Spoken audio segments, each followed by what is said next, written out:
Olá, turma, tudo bem? Bora lá para nossa leitura. Mais um dia, né? Com o Senhor, com a palavra. Espero que vocês estejam conseguindo aí, né? Ser perseverantes todos os dias, independente da nossa circunstância, né? Correria, cansaço. Se tem alguém que corre muito, essa sou eu, mas eu não abro mão do meu tempo com o Senhor, do meu tempo de leitura, dos meus estudos, né? Porque é extremamente importante a gente ter esse relacionamento com o Senhor diário. A gente precisa, assim como a gente toma banho, assim como a gente escova os dentes, assim como a gente come, né? Todos os dias, a gente precisa saber que é necessário que a gente tenha esse alimento espiritual, que é a palavra de Deus. Vamos lá, gente. Hoje a gente vai voltar para Atos. Ontem nós fizemos 1ª e 2ª Tessalonicenses. E aí a gente volta agora para Atos, justamente onde a gente parou lá. A gente fez capítulo 18, do 1 ao versículo 18. Então hoje a gente vai do 19 até o finalzinho desse capítulo 18. E depois a gente vai ler o capítulo 19 inteiro, né? Deixa eu só conferir aqui, mas acho que é o 19 inteiro. Isso mesmo. Vamos lá, então. Atos, capítulo 18, a partir do versículo 19. Diz assim: Chegaram a Éfeso, onde Paulo deixou Priscila e Áquila. Ele, porém, entrando na sinagoga, começou a debater com os judeus. Pedindo eles que ficasse mais tempo, não cedeu. Mas ao partir prometeu: voltarei se for da vontade de Deus. Então, embarcando, partiu de Éfeso. Ao chegar a Cesareia, subiu até a igreja para saudá-la e depois desceu para Antioquia. Depois de passar algum tempo em Antioquia, Paulo partiu dali e viajou por toda a região da Galácia e da Frígia, fortalecendo todos os discípulos. Enquanto isso, um judeu chamado Apolo, natural de Alexandria, chegou a Éfeso. Ele era homem culto e tinha grande conhecimento das Escrituras. Fora instruído no caminho do Senhor e com grande fervor falava e ensinava com exatidão acerca de Jesus, embora conhecesse apenas o batismo de João. Logo começou a falar corajosamente na sinagoga. Quando Priscila e Áquila o ouviram, convidaram-no para ir à sua casa e lhe explicaram com mais exatidão o caminho de Deus. Querendo ele ir para Caia, os irmãos o encorajaram e escreveram aos discípulos que o recebessem. Ao chegar, ele auxiliou muito os que pela graça haviam crido, pois refutava vigorosamente os judeus em debate público, provando pelas Escrituras que Jesus é o Cristo. Então, capítulo 18, o finalzinho dele, fala sobre essa viagem de Paulo a Éfeso. Depois ele vai para a região ali da Antioquia novamente, né? Pela região da Galácia, fortalecendo os discípulos. E aqui a gente já começa a ver o nome de Priscila, Áquila e Apolo, né? Então entram outros discípulos que vão ser ajudantes, auxiliares diretamente de Paulo, né? Priscila e Áquila foram discípulos muito próximos de Paulo, andaram muito com Paulo em suas viagens, né? Esteve realmente pertinho do ministério de Paulo. E foi bênção, né? Com certeza. Capítulo 19, vamos ver. Enquanto Apolo estava em Corinto, Paulo, atravessando as regiões altas, chegou a Éfeso. Ali encontrou alguns discípulos e lhe perguntou: Vocês receberam o Espírito Santo quando creram? E eles responderam: Não, nem sequer ouvimos que existe o Espírito Santo.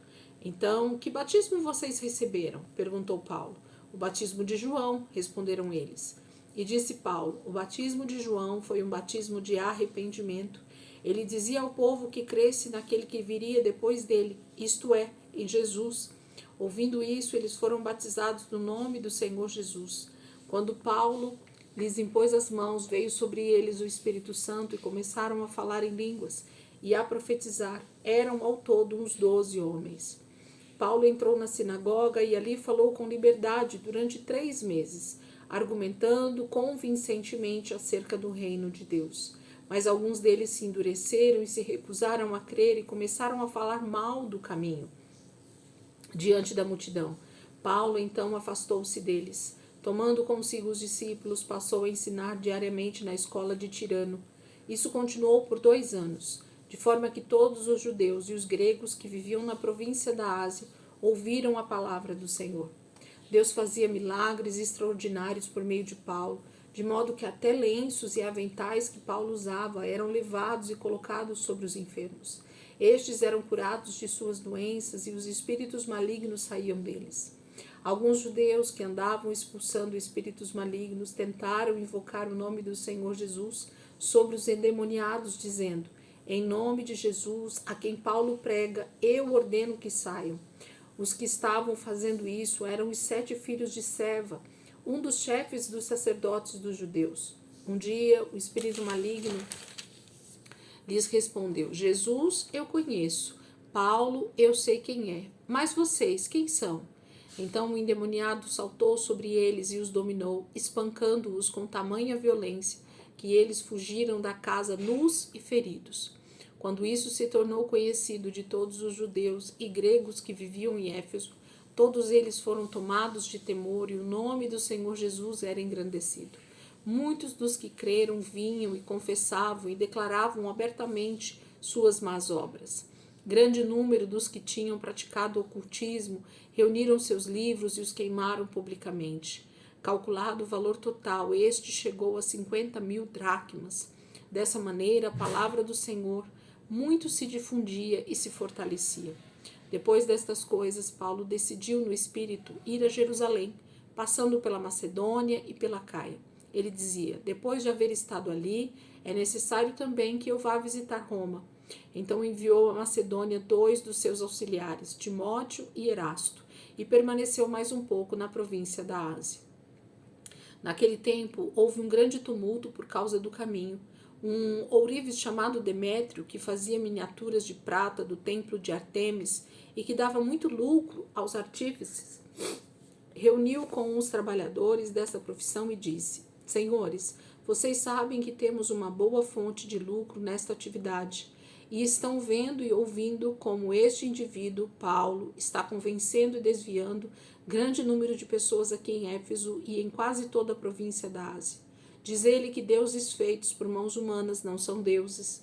Não somente há o perigo de nossa profissão perder sua reputação, mas também de o templo da grande deusa Artemis cair em descrédito e de a própria deusa, adorada em toda a província da Ásia e em todo o mundo, ser destituída de sua majestade divina. Ao ouvirem isso, eles ficaram furiosos e começaram a gritar: Grande é Artemis dos Efésios! Em pouco tempo, a cidade toda estava em tumulto. O povo foi às pressas para o teatro, arrastando os companheiros de viagem de Paulo, os macedônios Gaio e Aristarco. Paulo queria apresentar-se à multidão, mas os discípulos não o permitiram. Alguns amigos de Paulo, dentre as autoridades da província, chegaram a mandar-lhe um recado, pedindo-lhe que não arriscasse a ir ao teatro. A assembleia estava em confusão, uns gritavam uma coisa, outros gritavam outra. A maior parte do povo nem sabia por que estava ali. Alguns da multidão julgaram que Alexandre era a causa do tumulto. Quando os judeus o empurraram para a frente, ele fez sinal pedindo silêncio, com a intenção de fazer sua defesa diante do povo. Mas quando ficaram sabendo que ele era judeu, todos gritaram a uma só voz durante cerca de 2 horas: Grande é a Artemis dos Efésios. O escrivão da cidade acalmou a multidão e disse: Efésios, quem não sabe que a cidade de Éfeso é a guardiã do templo da grande Artemis e da sua imagem que caiu do céu? Portanto, visto que estes fatos são inegáveis, acalmem-se e não façam nada precipitadamente. Vocês trouxeram esses homens aqui, embora eles não tenham roubado templos nem blasfemado contra a nossa deusa. Se Demétrio e seus companheiros de profissão têm alguma queixa contra alguém, os tribunais estão abertos e há procônsulos. Eles que apresentem suas queixas ali. Se há mais alguma coisa que vocês desejam apresentar, isso será decidido em assembleia, conforme a lei. Da maneira como está, corremos o perigo de sermos acusados de perturbar a ordem pública por causa dos acontecimentos de hoje. Nesse caso, não seríamos capazes de justificar este tumulto, visto que não há razão para tal. E tendo dito isto, encerrou a assembleia.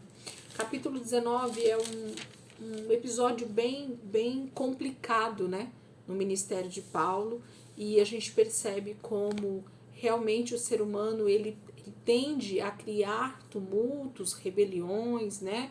Grandes discussões, grande confusão, justamente porque ele vê o seu domínio mexido, né? O seu domínio que pode cair em descrédito, né? Esses homens que eram fazedores de imagens da deusa Artemis, eles temem pelo lucro deles, né? Isso tá claro aqui para nós no próprio texto bíblico, que por causa da pregação do evangelho, muitas pessoas estavam se convertendo ali em Éfeso, e o que eles temiam era que a própria deusa caísse em descrédito, que ninguém mais adorasse a deusa Artemis, que ninguém mais comprasse imagens de ouro, de prata e tantas outras, né, que eles adoravam ali em Éfeso. Éfeso era uma região de muitos templos, muitos deuses eram adorados ali. Atenas, Corinto, Éfeso, toda aquela região. Se vocês tiverem depois aí algum mapa próximo a vocês, deem uma olhada para vocês verem exatamente onde fica. Vocês vão perceber que é uma região ali que a maioria das cidades, né, a gente vê Paulo falando sobre adoração a deuses, as cartas vão ser escritas para essa região. Aí depois a gente tem lá Apocalipse, João escrevendo para uma região bem próxima dessa também, a respeito da adoração, da idolatria, né? Então a gente tem aí um episódio onde os amigos de Paulo, os discípulos, né, são quase espancados e mortos ali em praça pública, porque eles se veem numa situação de perder o próprio comércio, né, dessas imagens de escultura que eles faziam da deusa Artemis. Amém? Que essa quarta-feira a gente possa estar meditando nessa palavra, deixando o Espírito Santo realmente trazer ao nosso coração aquilo que precisa ser ensinado diante disso que está acontecendo. A pregação do evangelho tende a ser conflitante muitas vezes, né? As pessoas geralmente vão vir contra nós por causa da verdade. Aqui os evangélicos são chamados, os cristãos são chamados de aqueles do caminho, com letra maiúscula. É bem interessante como eles começam a identificar os cristãos no primeiro século, o caminho, tá bom? Deus abençoe. Amanhã a gente vai lá para Corinto. Nós vamos começar o livro de Corinto. Nós vamos ficar alguns dias em Corinto porque o livro é grande, né? Depois a gente vai fazer 2 Coríntios também. A gente vai dar uma lida aí nessa carta que Paulo está escrevendo para os irmãos lá na cidade de Corinto. Tá bom? Deus abençoe. Ótimo dia aí para vocês. E amanhã, se Deus quiser, a gente está aqui de volta para continuar nossa leitura em nome de Jesus.